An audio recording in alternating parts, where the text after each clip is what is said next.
நாதஸ்நேயர்களுக்கு வணக்கம். காங்கிரஸ் வந்து பார்த்தீங்கன்னா திமுக கூட்டணியிலிருந்து பிரிஞ்சு தாவைக்கா கூட்டணியில் இணைஞ்சிருக்கு. குறிப்பாக காங்கிரஸுடைய தலைமை அறிவிச்சிருக்கிறது என்னென்னு பார்த்தீங்கன்னா, இந்த ஒரு தேர்தலாகட்டும் சரி, அடுத்த உள்ளாட்சி தேர்தல், மக்களவை தேர்தல், எல்லாத்துலேயுமே வந்து பார்த்தீங்கன்னா நான் வந்து தாவைக்கா ஆதரவு தெரிவிக்கிறேன் அப்படின்னு சொல்லியிருக்கேன். குறிப்பாக காங்கிரஸுடைய கூட்டணி திமுகவிடமிருந்து உடைந்தது.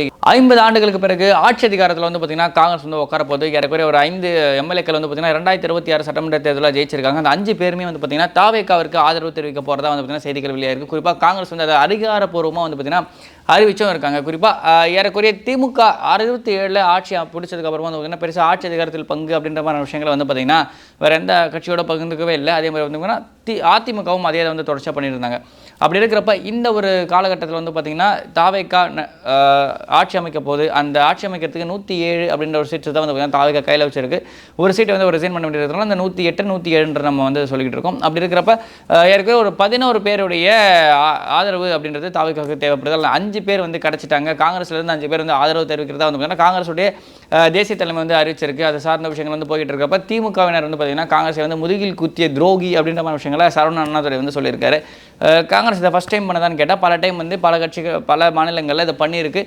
அந்த மாதிரியான விஷயங்கள் வந்து பார்த்தீங்கன்னா இப்போ தமிழ்நாட்டில் திமுகவுக்குமே வந்து பார்த்தீங்கன்னா நடந்திருக்கு. அதையும் தாண்டி விஜய் ஆட்சியில் வந்து பார்த்திங்கன்னா விசிகா கம்யூனிஸ்ட் மற்ற கட்சிகள்லாம் சேருமான்னு கேட்டால் அதுக்கான வாய்ப்புகள் வந்து குறைவாக இருக்கும் அப்படின்ற மாதிரி விஷயங்கள் வந்து பார்க்க முடியுது. அப்படின்னா கம்யூனிஸ்ட் விசிகா போன்ற கட்சிகள் வந்து நிலைப்பாடை வந்து முழுமையாக வந்து அறிவிக்கவே இல்லை. திமுக கூட தான் இருக்க போகிற மாதிரி விஷயங்கள் வந்து தொடர்ச்சியாக வந்து மறைமுகமாக சொல்லிட்டு இருக்காங்க. அப்படியே வந்து பார்த்திங்கன்னா டிஸ்கஸ் பண்ணி செயற்குழுவில் டிஸ்கஸ் பண்ணி சொல்கிறேன் அப்படின்ற மாதிரி விஷயங்கள் வந்து பார்த்திங்கன்னா ஒரு சில விஷயங்கள் வந்து ஓடிக்கிட்டு இருக்குது.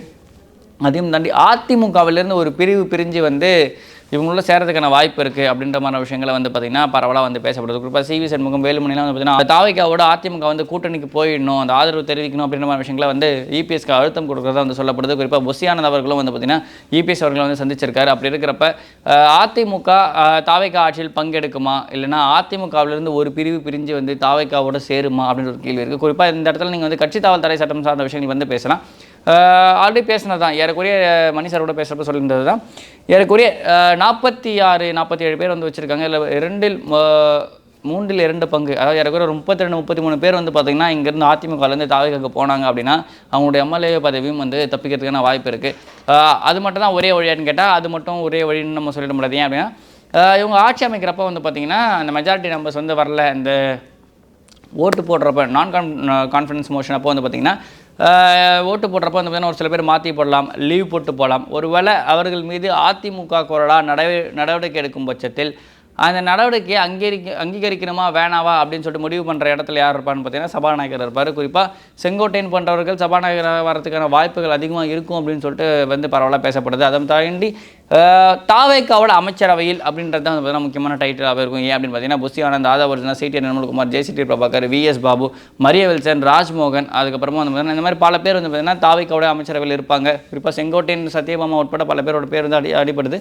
செங்கோட்டையனுக்கு வந்து சபாநாயகர் பதவி கொடுப்பாங்களா அப்படின்ற ஒரு பெரிய கேள்வியாகவே இருக்குது. ஆனால் அதுக்கான வாய்ப்புகள் அதிகமாக இருக்குன்னு தான் சொல்லிட்டு தாவேக்கா வட்டாரங்களும் வந்து சொல்லிக்கிட்டு இருக்குது. அதையும் தாண்டி வேறு எங்கேருந்தெல்லாம் கூட்டிகிட்டு வர முடியும் கூட்டணி கட்சிகளை, குறிப்பாக பாமக வந்து கூட்டு வர முடியுமா அப்படின்ற ஒரு கேள்வி இருக்குது. பாமக 4 எம்எல்ஏ இருக்காங்க. பாமகவும் ஆட்சி அதிகாரத்தில் பங்குன்ற மாதிரி விஷயங்கள் தொடர்ச்சியாக வந்து பல இடங்களில் கேட்டுட்ருக்கு. அப்போது பாமக வருமா, காங்கிரஸ் மாதிரி பாமகவும் வருமா அப்படின்ற ஒரு கேள்வியுமே இருக்குது. ஏன்னா நீண்ட காலமாக வந்து ஆட்சி அதிகாரத்தில் பங்கு, ஆட்சியை பிடிக்கணும் அப்படின்ற ஒரு ஆசையும் அபிலாஷையும் வந்து பார்த்தீங்கன்னா காங்கிரஸ்க்கு தாண்டி பாமக கிட்டே இருந்துக்கிட்டே இருந்துச்சு. அப்படி இருக்கிறப்ப பாமக வருமா, அப்படி பாமக வந்துச்சுன்னா இன்னும் 2 சீட்டு தான் வந்து பார்த்திங்கன்னா பெண்டிங்காக இருக்கும்.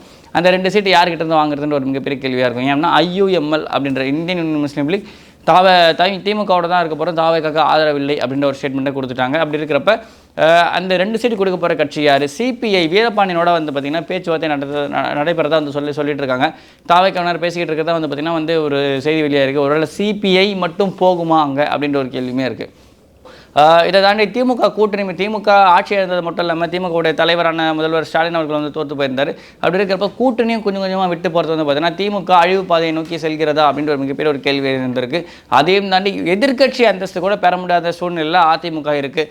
இந்த 2 கட்சிகள் மீண்டு வருமா அப்படின்னு ஒரு கேள்வி இருக்குது. திமுகவுக்கு இது ஒரு முதல் தோல்வி கிடையாது. பல தோல்விகளை திமுக பார்த்துருக்கு. ஏற்கனவே ராஜீவ்காந்தி இருந்தப்போ கலைஞர் மட்டும் தான் ஜெயிச்சிருந்தார். அதுக்கப்புறமா வந்து பார்த்தீங்கன்னா 2G ஸ்பெக்ட்ரம் அப்போ இதே மாதிரி எதிர்க்கட்சி தலைவர் பதவி கூட இல்லாமல் போயிருந்துச்சு. எதிர்க்கட்சி தலைவர் வந்து விஜயகாந்த் அவர்கள் வந்து உட்காந்துருந்தார்.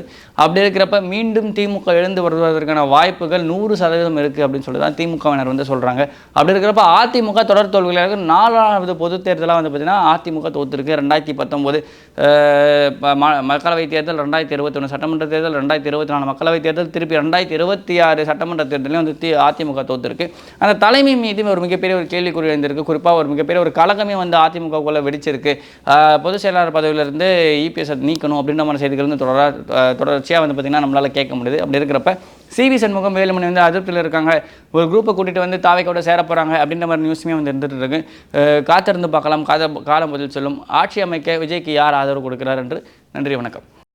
நமக்கு ஆரோக்கியம் தரும் விஷயம் எல்லாமே சுத்தமாக தான் இருக்கணும்.